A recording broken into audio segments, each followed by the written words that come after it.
Elon Musk making a major power move, merging XAI and SpaceX into a single tech giant valued at more than $1 trillion ahead of a potential groundbreaking IPO.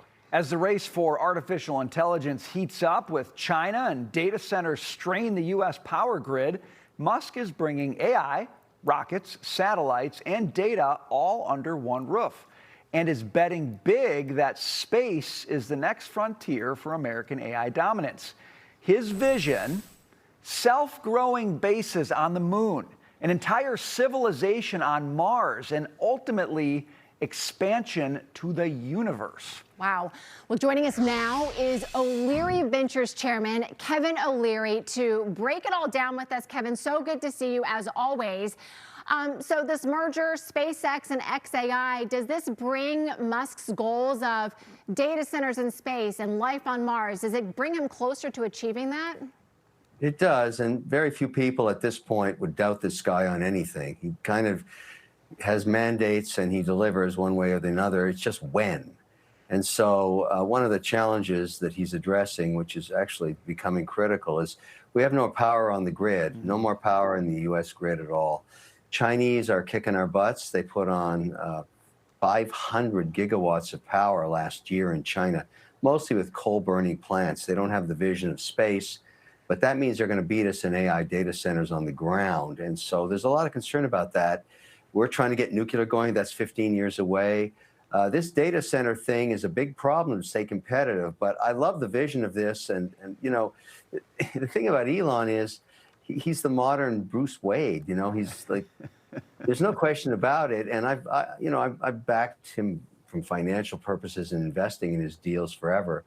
There's a lot of skepticism about him. You'd never get the timing right, but the guy executes, and that's remarkable. But the data center thing, no, that's not going to work for us against the Chinese in the next 10 years. We gotta figure out this grid thing. We got a big problem. All right, so that's my question to you, Kevin, because I think that the outer space data center thing, it does solve some problems for sure. The whole not in my backyard goes away, okay? But you're doing the nuclear thing. Do you wish that Musk was more interested in investing in terrestrial ideas for power generation that could help us in the next 3 to 5 years versus the next 10 to 15 years? Do you wish he was more on your side? Like, let's go all in on nuclear here.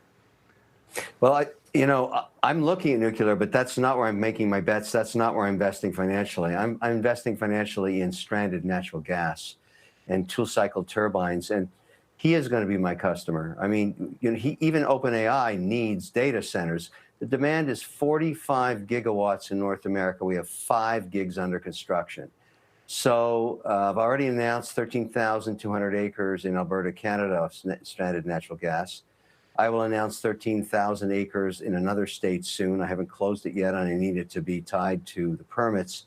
I believe, and I don't want to sound arrogant, but I don't think anybody has this much land tied up with nat gas that I have. I mean, this is 26,000 acres in North America. I'm kind of betting on reality right now. The demand is so high that I have to deliver power, land, fiber, water, air rights. The only way I can pull this off is deal with the leadership in these states and provinces directly with the government, make them my partners. This stuff is really complicated. And the reason it's become kind of a #1 issue is the administration's figured out, again, I repeat it, China is kicking our heinies in this space. They are just killing us. We got to chop here. We got to get going. Yeah, it is definitely the race for energy and the race to dominate in AI. You've got that right 100%. But Kevin, I do want to ask you one thing that you've said recently about entrepreneurship. You are such a leader in that space. And you have said before, and this is being highlighted by some publications like Fortune magazine, entrepreneurs needed to work 25 hours a day, 8 days a week. But recently, it was caught that it seemed like maybe you were changing your attitude toward this, saying that young founders who were working 18 hours a day were, quote, stupid, saying you're not a hero, you're a liability. So we're curious about, has your attitude toward a lot of work changed when it comes to kind of entrepreneurship? It has. And you've caught me. And I'm telling you the truth. Because when I came up, I worked 18 hours a day. That's very unhealthy and it was very unproductive. And what I've done with myself now, I work harder than I ever have these days on all the things that I'm doing. But I've gone into a different metric. I want to be productive. So 7 hours, 20 minutes of sleep. My diet's completely changed. I exercise every day for an hour and a half. I'm completely focused on productivity. I don't make major decisions worth over $1 million after 1 o'clock in the afternoon. I never do that. My staff knows I start at 5:30. I want to be sharp when I take huge bets. And I'm telling my entrepreneurs now, if you're the kind of person, men and women, that, I've learned from my mistake. I don't want you working that way. I want you sharp, healthy, focused on longevity, watching what you eat. How much do you sleep? That's the new me. And I'm telling all my entrepreneurs, if you're not that way, I don't invest in you.